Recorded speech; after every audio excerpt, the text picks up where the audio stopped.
नेत्रहीन है, 4 साल की उम्र में इनकी आंखें चली गई थी। ये खोखा देख रहे हैं आप, ये चलाते ही इन्हें बिल्कुल कुछ भी नहीं दिखता है, बिल्कुल पूर्ण तरह नेत्रहीन है। घर का पालन पोषण कैसे चलता है, कौन चलाता है? मम्मी की विधवा पेंशन से और अपने एक बीड़ी सिगरेट उठ के गुजारा करते हैं। ये 500 रुपए हर महीने आते हैं आपके पास? महीने में तो आना चाहिए, लेकिन ये 3 महीने में 6 महीने में देते हैं एक बार में। 3 महीने या 6 महीने में एक बार आते हैं। हाँ। स्कूल में फीस कितनी जाती है आपकी? 2000 रुपए 2000 से ऊपर ही जाती है बच्चे महीने की।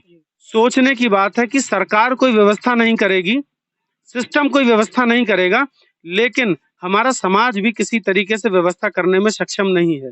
जिनका स्कूल है, बहुत सक्षम लोग हैं, क्या वो एक नेत्रहीन बच्चे की फीस माफ नहीं कर सकते हैं? ये सोचने का विषय है। क्या कोचिंग का संचालक एक नेत्रहीन के बच्चे की कोचिंग की फीस माफ नहीं कर सकता? तरीका कोई रास्ता है आपकी आंख आ जाए वापस?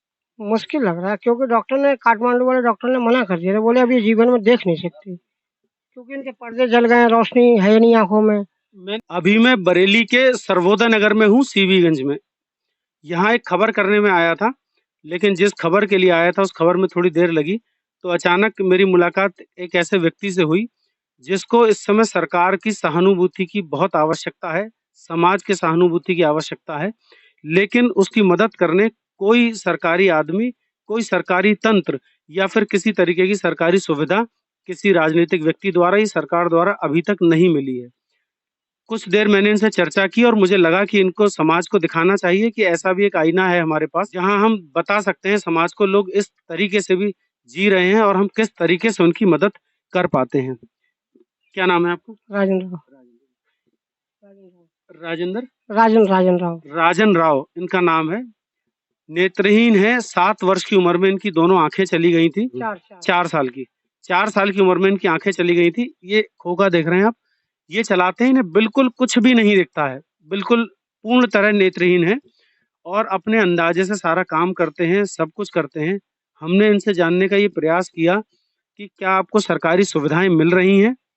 क्या आपके बच्चे हैं घर में, परिवार में और कौन-कौन है? और बच्चे अगर हैं तो पढ़ रहे हैं या क्या कर रहे हैं और क्या सुविधा उन बच्चों को मिल पा रही है? तो कितने बच्चे हैं आपके? 2। 2 बच्चे। कितने बड़े बच्चे हैं? हर्ष राव 14 साल में चल रहा है, लड़की 11वें साल में चल के 12वें में लग गई।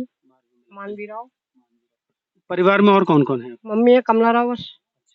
मम्मी सिस्टर है अनीता राव।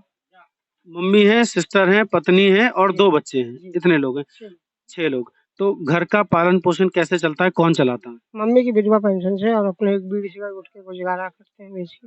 अच्छा, आपकी इनकी मम्मी को, इनकी माताजी को विधवा पेंशन मिलती है। कितनी पेंशन मिलती है? ऐसी होगी 7-8 हजार सर। 7-8 हजार रुपए महीना आती है ये विधवा पेंशन आती है इनको और इनका ये जो खोखे पे जो छोटा सामान रखा है, इससे पूरा घर का पालन पोषण होता है।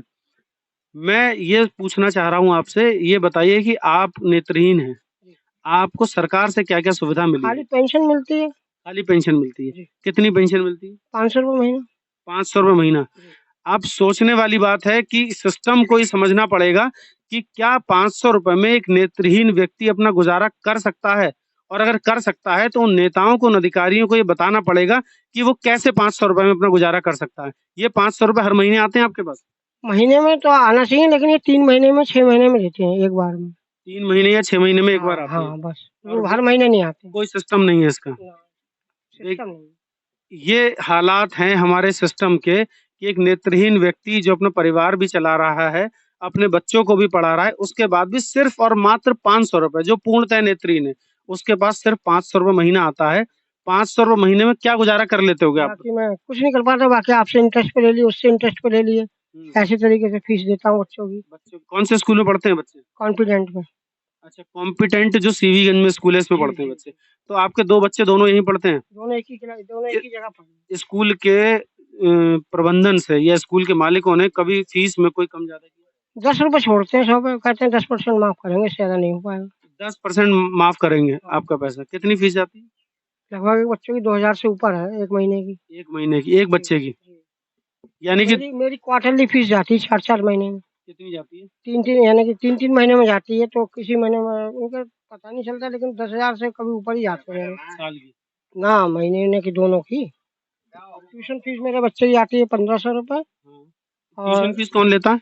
एक है सर, पढ़ाते हैं सीबीएसई में, ठीक है। Private coaching. दोनों बच्चों के 1500 रुपए लेते हैं? ना, एक बच्चे के। एक बच्चे के 1500 रुपए? जी। 2 बच्चों के? दो एक बहन तो एक तो चचेरी बहन से पढ़ती है, वो तो 200 रुपए लेती है। अच्छा, एक बच्चा जो बेटा आपका पढ़ता है उसे 1500 रुपए। जी, जी। इनका बेटा एक कोचिंग पढ़ता है, ट्यूशन पढ़ता है, जो कि ट्यूशन के मालिक 1500 रुपए महीना लेते हैं, यही बात है ना? जी। और स्कूल में फीस कितनी जाती है आपकी? 2000 रुपए 2000 से ऊपर ही जाती है वो। महीने की। जी। एक बच्चे की फीस 2000 रुपए से करीब ऊपर है। सोचने की बात है कि सरकार कोई व्यवस्था नहीं करेगी, सिस्टम कोई व्यवस्था नहीं करेगा, लेकिन हमारा समाज भी किसी तरीके से व्यवस्था करने में सक्षम नहीं है। जिनका स्कूल है, बहुत सक्षम लोग हैं, क्या वो एक नेत्रहीन बच्चे की फीस माफ नहीं कर सकते हैं? ये सोचने का विषय है। क्या कोचिंग का संचालक एक नेत्रहीन के बच्चे की कोचिंग की फीस माफ नहीं कर सकता? ये एक सोचने का विषय है। हमारा समाज इस तरह से संवेदनशीलता से हीन हो चुका है कि समाज को किसी बात से कोई फर्क नहीं पड़ता है। हम यहाँ 10 मिनट खड़े थे, खबर करने में हमें थोड़ा समय लग रहा था, तब तक हमने इनसे बात की और इनकी वेदना को जाना और ये जाना कि समाज भी कोई मदद नहीं कर रहा है, सरकार भी कोई मदद नहीं कर रही है। मात्र 500 रुपए इन्हें मिलते हैं, उस 500 रुपए से और इस खोखे से ये अपना गुज़ारा करते हैं। मैं उस स्कूल के मालिक तक ये मैसेज पहुँचाना चाहता हूँ, कृपया करके देखिए, आपके यहाँ हो सकता है सैकड़ों या हज़ारों बच्चे पढ़ते हों, अगर आप 2 बच्चों की फीस इसलिए माफ़ कर दें कि उनके पिता जो है वो नेत्रहीन है, तो शायद आप इस पुण्य में भागीदार बन सकते हैं। उस कोचिंग संचालन से भी ये कहना चाहता हूँ कि वो भी अगर एक बच्चे की फीस माफ़ कर दे, तो कोई बहुत बड़ा फ़र्क उन पर नहीं पड़ेगा, लेकिन एक नेत्रहीन व्यक्ति के साथ बहुत बड़ा उपकार हो जाएगा। आप एक समाज में, एक अच्छी सोसाइटी में एक आइकॉन सेट कर सकते हैं और आप ये बता सकते हैं कि आप एक सामाजिक कार्य भी करते हैं। लेकिन हम हमेशा सरकारी तंत्र पर उँगलियाँ उठाते हैं, हम व्यवस्थाओं पर उँगलियाँ उठाते हैं, लेकिन हम आप जैसे लोग जो कि ना तो सरकारी मुलाज़िम हैं और ना ही सरकार के कहीं हिस्से में आते हैं, अपनी मेहनत करते हैं, अपनी मेहनत से अपना गुज़ारा करते हैं, तो हम भी जहाँ तक हो सकता है इन संवेदनाओं को समझें और ऐसे व्यक्तियों की जहाँ तक हो सकती है मदद करें। मैंने इनसे ये भी पूछा था कि इनकी आँख आने का कोई रास्ता, कोई तरीका है? तो उन्होंने कहा कि अब कोई तरीका नहीं है, कोई तरीका, कोई रास्ता है आपकी आँख आ जाएँ वापस? मुश्किल लग रहा है क्योंकि डॉक्टर ने काठमांडू वाले डॉक्टर ने मना कर दिया था, बोले अब ये जीवन में देख नहीं सकती, क्योंकि इनके पर्दे जल गए हैं, रोशनी है नहीं आँखों में मैंने और इनसे ये नसों बात में सब पानी सूख गया है। पहले कर ली थी, पूछा इनसे कोई रास्ता है तो हम किसी तरीके से मदद कर पाएँ, सरकार से या सिस्टम से कोई मदद ले पाएँ और उनकी आँखें वापस आ जाएँ। इन्होंने हमें बताया कि ये सब कुछ अब संभव नहीं है, लेकिन मैं समाज के उन लोगों से कहना चाहता हूँ, आगे बढ़िए और ऐसे लोगों की मदद करिए ताकि आप समाज में एक अच्छा काम कर पाएँ। हम निरंतर दूसरों पे उँगलियाँ उठा सकते हैं, लेकिन स्वयं हम कितना इस समाज को आगे बढ़ाने के लिए काम करते हैं, ये सोचने का विषय है। इनका पता है, ये आदर्श नगर है आपका, हैं? ना सर्वोदय नहीं। सर्वोदय नगर। और ये गोदाम है खाद्य निगम का, इस गोदाम से लगा हुआ ये मोहल्ला है सर्वोदय नगर। एक बार नाम अपना दोबारा बता दीजिए। राजन राव। राजन राव। कोई मोबाइल नंबर वगैरह कोई चलाते हो किसी तरीके का? मैं तो सर नहीं चला पा कोई रहा अगर आपसे संपर्क करे तो कैसे संपर्क कर सकते हैं? हूँ। चलिए, हम अपनी खबर में इनके परिवार का जो भी नंबर होगा अपनी खबर में चलाएँगे। अगर कोई चाहता है इनकी मदद करना किसी भी तरीके से सामाजिक तौर पे, तो उस नंबर पर इनके परिवार से संपर्क कर सकता है और इनकी मदद के लिए आगे आ सकता है। बने रहिए एक्सपोज़ टुडे के साथ। जय हिंद।